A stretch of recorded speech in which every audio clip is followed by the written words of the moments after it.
ኢራን አሁንም በሳውዲ አረቢያ ከባድ የሆነ ውድመት እያደረሰች ነው የምትገኘው። የነዳጅ ማደያው ሙሉ ለሙሉ ወድሟል የተባለው ከፍተኛ የሆነ ጥቃት ደርሶበታል። ይህም እንዲዘጋም ተደርጓል የተባለው ይህን ተከትሎም የሳውዲው ልዑልም እንደዚሁ በትናንትናው ዕለት ስልክ ደውለው ዶናልድ ትራምፕ ጋር በዚህም እርምጃ እንዲወሰድ ትዕዛዝ ጥያቄ ማቅረባቸውን ተከትሎ ኢራን በከፍተኛ ሁኔታ ቁጣ ላይ የምትገኘው እናም ጥቃት እያደረሰች የምትገኘው በሳውዲ አረቢያ ላይ ማለት ነው። እንግዲህ ሳውዲ አረቢያ ጉዳት ሲደርስባት ነው የሚገኘው።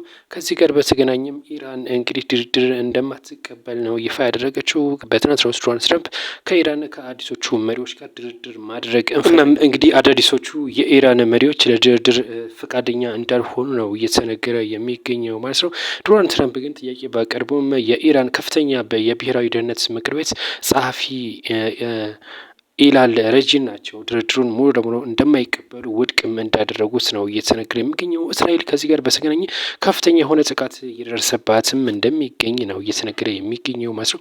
የእስራኤል የአየር መቃወሚያ እንደዚሁም ሚሳኤሎችን ማክሸፍ ተስኖትም እንደነበር ጭምር ነው እየተነገረ የሚገኘው። በርካታ ቁጥር ያላቸው ሚሳኤሎች መተኮሳቸውን ተከትሎ ለመከላከል እጅግ አዳጋች እንደሆነባትም እስራኤል ገልጻለች። እስራኤል ከሂዝቦላ ለተኮሰባት ሮኬቶች ምላሽ መስጠቷ ነው የገለጸችው። ለዚህ ምላሽ ደግሞ ሌዘር ዶምን መጠቀሟ ነው የተጠቀሰው። ሌዘር ዶም እንግዲህ በከፍተኛ ጨረር የሚሰራ እና ሮኬቶችን ማክሸፍ የሚችል እጅግ አደገኛ የሆነ የአየር መቃወሚያ እንደሆነ ይታወቃል። ይህ ሌዘር ዶምን በጥቅም ላይ አውላለች ለመጀመሪያ ጊዜ ማለት ነው በዚህ ጦርነት። እስካሁን ሌሎች ነበር የምጠቀመው። እናም ለሮኬቶቹ በዚህ ተከላክላለች። እናም ከፍተኛ የሆነ የሚሳኤል ጥቃትም አድርሳለች በሊባኖስ ማለት ነው። እንግዲህ ሂዝቦላ በሊባኖስ እንደሚገኝ ይታወቃል። የሊባኖስ መሪ ባለፈው ከእንደዚህ አይነት ድርጊት እንድትቆጠቡ ሲሉ ነበር የሂዝቦላህን አመራሮችን ማለት ነው። ነገር ግን እስራኤል በወሰደችው የሚሳኤል ጥቃትም የሂዝቦላ ከፍተኛ አመራሮች መገደላቸውም ጭምር እየተነገረ የሚገኘው በምስሉ የምትመለከቷቸው ጭምር ተገድሏል የተባለ ነው የሚገኘው። አዳዲስ መረጃ ካለ ይዤላችሁ እቀርባለሁ። ሀሳብ አስተያየት ካላችሁ እና እንደዚሁ ሀሳብ አስተያየታችሁን አስቀምጡልን። መልካም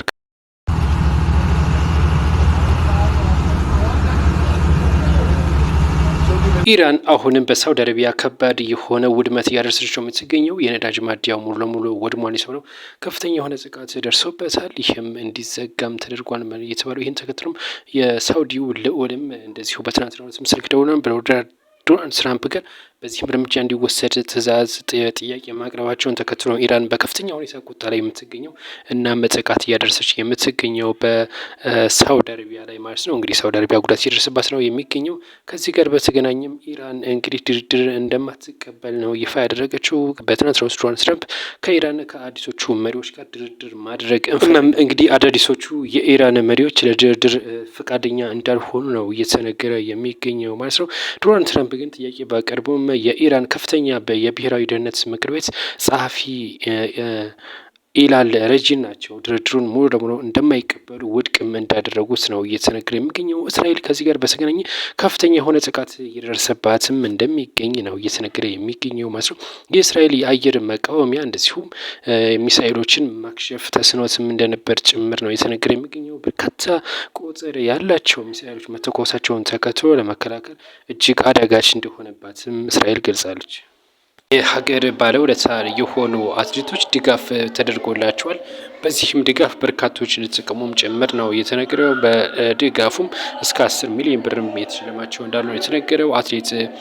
አትሌት ኮማንደር ጌጡ ኡርጌ 10 ሚሊዮን ብርና እንደዚሁም ባለ 3 መኝታ ቤት ተሸልሟል። እንደዚሁም አትሌት ዋሚ ቢርቱ 2 ሚሊዮን ብር፣ አትሌት ሸዋን ግዛው እንደዚሁ 2 ሚሊዮን ብር፣ አትሌት ወርቁ እንግዲህ 2 ሚሊዮን ተሸልሟል። እንደዚሁም አትሌት ግርማ ወልደሃናም እንደዚሁ 2 ሚሊዮን ብር በድምሩ ወደ 11 የሚጠጉ አትሌቶች ናቸው ድጋፍ የተደረገላቸው የተባለው።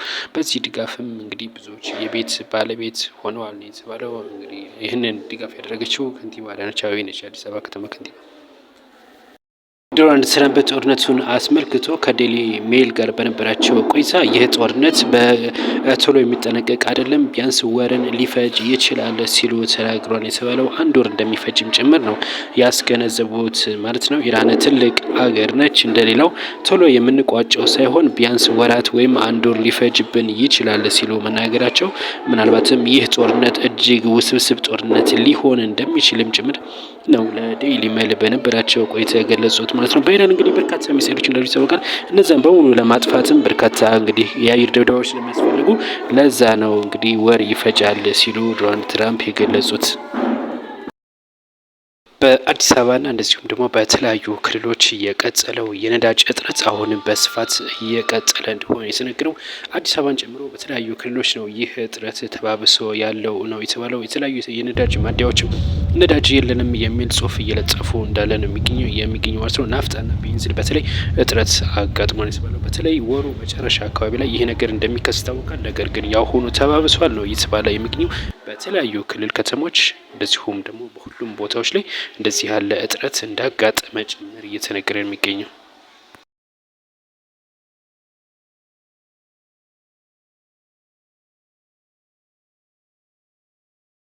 የአድዋ ድል መታሰቢያ እንደዚሁም በመቀሌ በድምቀት ተከብሯል። በመቀሌ በአድዋ ከተማ ነው በድምቀት የተከበረው። የትግራይ ክልል ጊዜያዊ አስተዳደሩ እንደዚሁም መልእክት አስተላልፏል ለመላው ኢትዮጵያውያንና እንደዚሁም አፍሪካውያን እንኳን ለ130ኛው አድዋ ድል በዓል በሰላም አደረሳችሁ የሚል መልእክት አስተላልፏል። በመልእክታቸውም እንደዚሁ የትግራይን ክልል ወቅታዊ ሁኔታ የሚመጥን በዓል ነው የተከበረው የሚል ይዘት ያለው ንግግር አድርጓል። እንደዚሁም በአድዋ ሙዚየም እንዲዘጋጅም በከተማ ማለት ነው ደረጃውን የጠበቀ ሙዚየም እንዲዘጋጅም እንደዚሁ የአድዋ ከተማ ከንቲባም እንደዚሁ ይፋ አድርጓል የተባለው። እንግዲህ አድዋ ድል በዓል በተለያዩ ከተሞች በድምቀት ተከብሮ ውሏል ነው እየተባለው። አዳዲስ መረጃ እንደርሳችሁ ሰብስክራይብ ያደርጋችሁ አብራችሁን ቆዩ። እንቀጥላለን።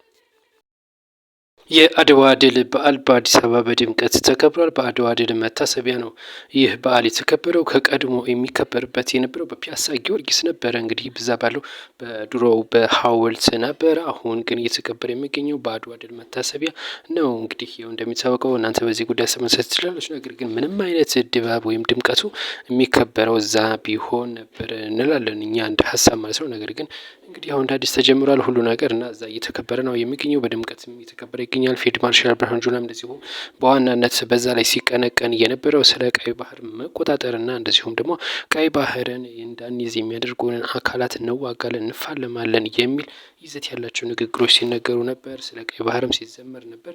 ሀሳብ አስተያየት ካላችሁ በዚህ ጉዳይ አስቀምጡልን።